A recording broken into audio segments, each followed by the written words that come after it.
Welcome to beat the street. आज हम बात करने वाले एक नए क्यूआरएस रेस्टोरेंट के बारे में जिसका शेयर प्राइस आज 20% से ज़्यादा भाग चुका है और ये सब हुआ है शानदार Q4 परफॉर्मेंस के बाद।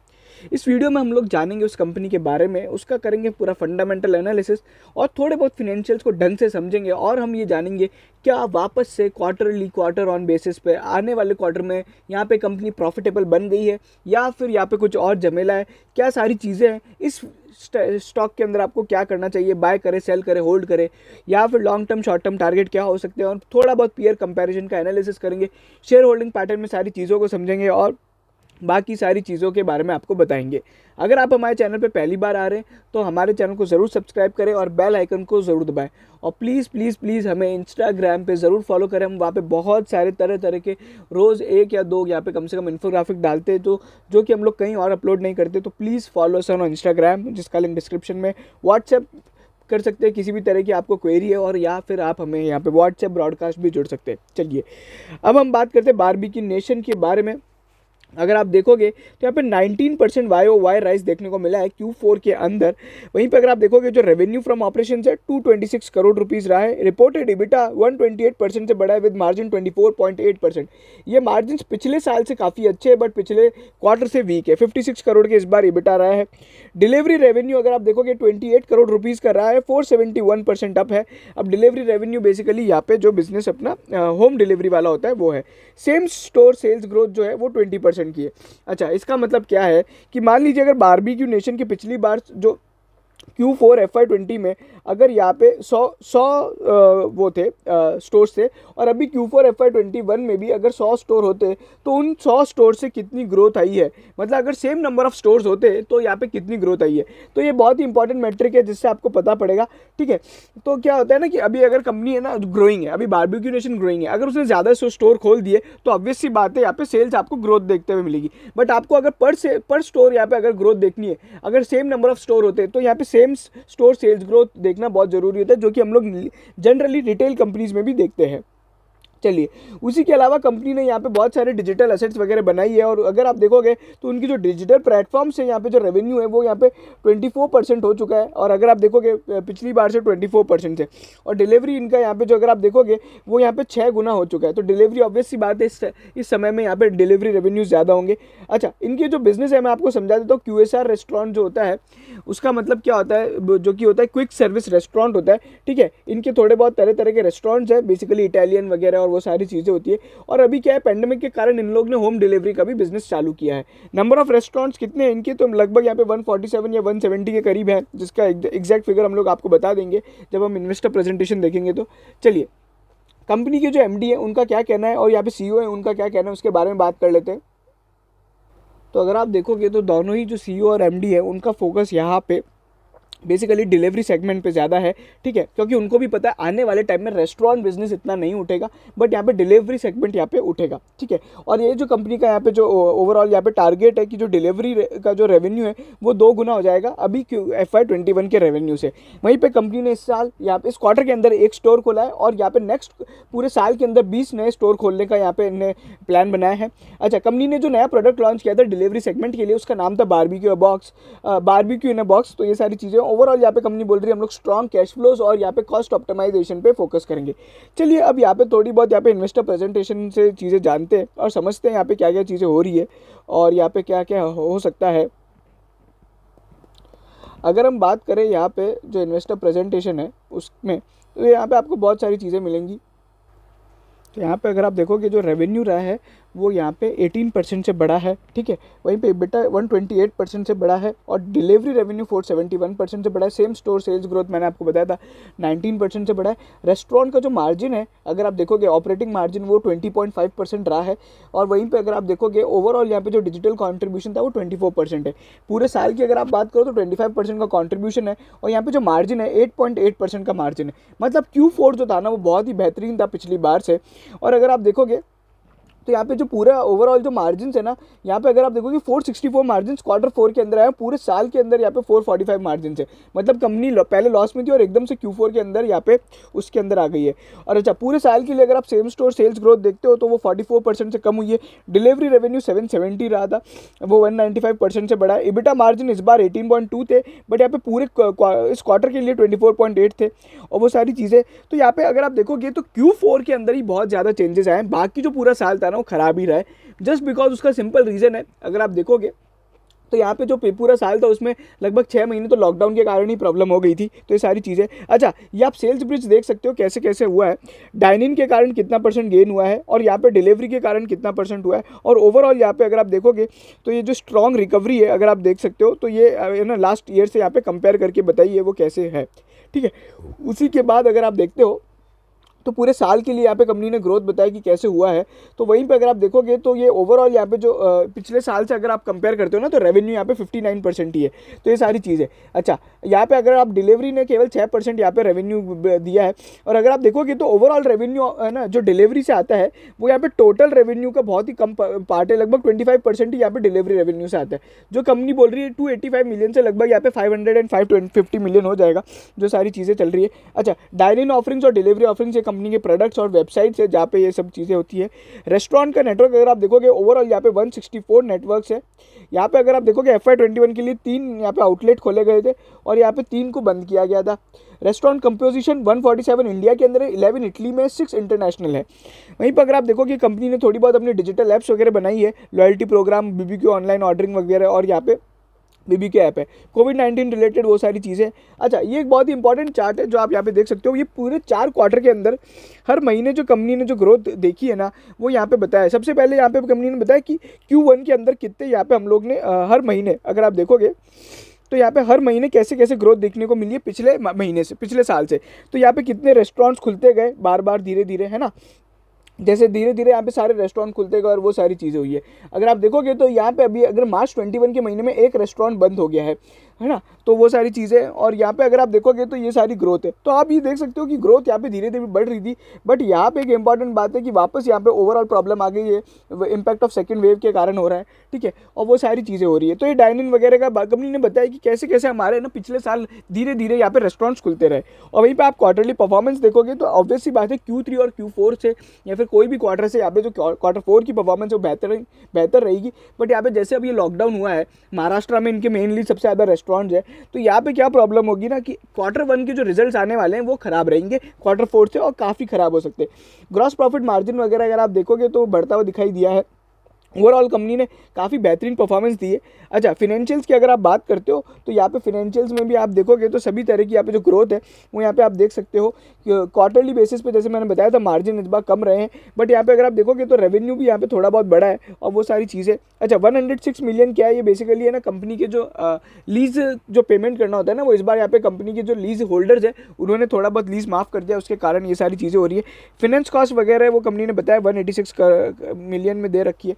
तो ये सारी चीज़ें ओवरऑल कंपनी में यहाँ पे अगर आप देखोगे तो किसी भी तरह का एक्सेप्शनल आइटम नहीं है। तो कंपनी की जो परफॉर्मेंस फिनेंशियल्स में दिख रही है वही ऑपरेशनल परफॉर्मेंस है। ये इंड एस का एक इम्पैक्ट है। अच्छा, इंड एस 116 क्या होता है, बेसिकली एक लीज के लिए गवर्नमेंट और इंस्टीट्यूट ऑफ चार्टर्ड अकाउंटेंट्स ने एक अकाउंटिंग स्टैंडर्ड बनाया था। अकाउंटिंग स्टैंडर्ड बेसिकली एक रूल होता है किसी भी तरह को अकाउंट करने का, वो सारी चीज़ें होती है।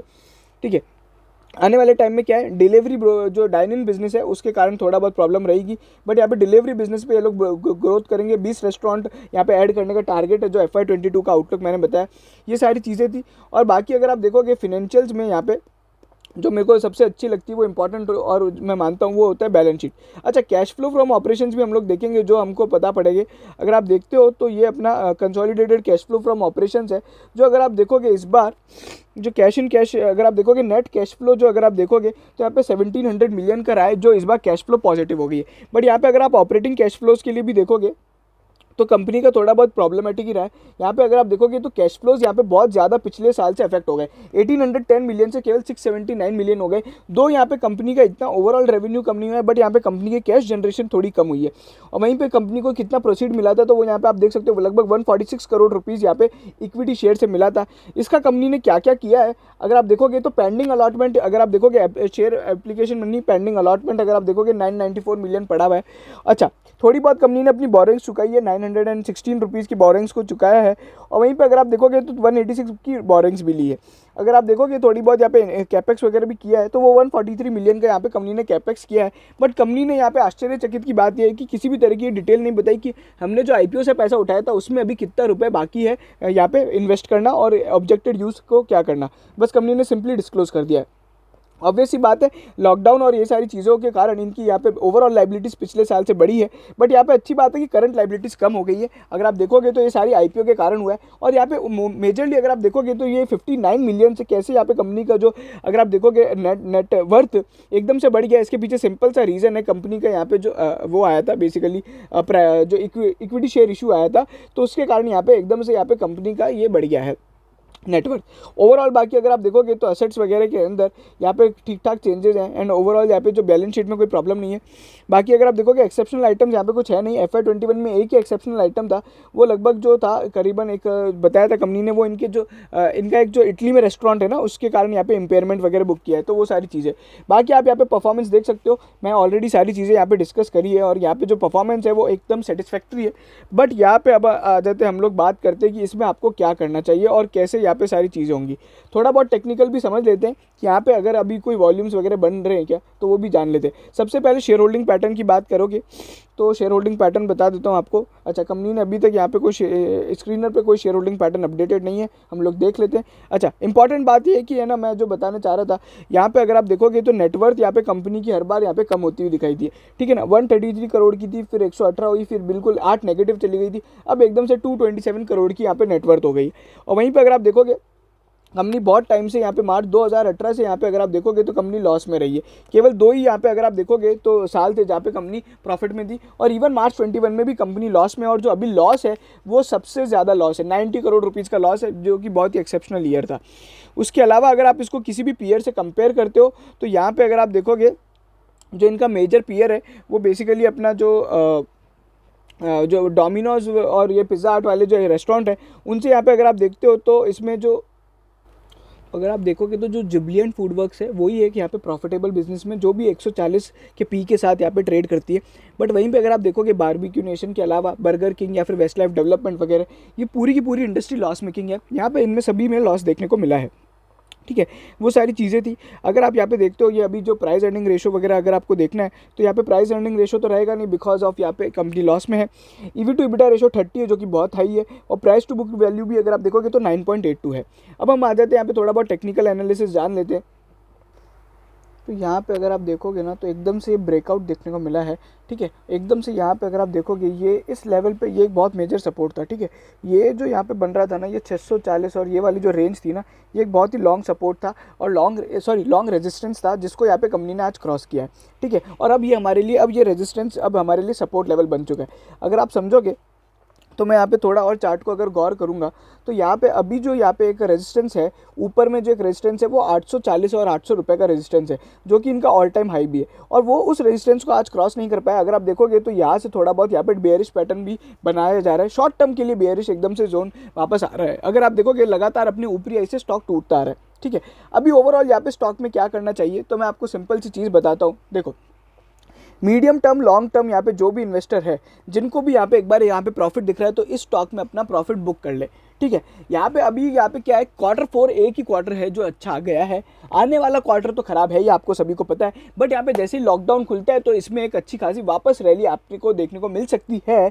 बट ओवरऑल यहाँ पे वैल्यूएशन अभी भी कंसर्न है और फिनेंशियल्स में अभी भी प्रॉब्लम है, ठीक है। जब तक यहाँ पे इकोनॉमी नहीं खुलती है, रेस्टोरेंट्स नहीं चलते हैं, तब तक यहाँ पे ये लोग नहीं कर पाएंगे। डिलीवरी बिजनेस इनका इतना है नहीं, ठीक है। तो यहाँ पे मेरी क्या राय रहेगी, आप इस भाव पे एक बार प्रॉफिट बुक करो, और जो अपना नया जो सपोर्ट है 640 और 660 का, उस पर एक आप फ्रेश बाइंग कर सकते हो, ताकि आप यहाँ पे जैसे ही लॉकडाउन वगैरह खुलता है तो आपको एक अच्छा खासा गेन हो सकता है। ऑलरेडी लगभग यहाँ पे 17-18% का गेन है, तो बेटर यहाँ पे आप प्रॉफिट बुक करें। किसी भी तरह का आप ये सोच के मत चलिएगा कि है ना यार अभी हो सकता है थोड़ा बहुत और ऊपर जाए। देखिए ऊपर अब जा सकता है, मैं ऐसे नहीं कह रहा हूँ कि नहीं जा सकता, बट यहाँ पे एटलीस्ट आपको थोड़े बहुत पार्शियल गेन्स तो बुक करने चाहिए।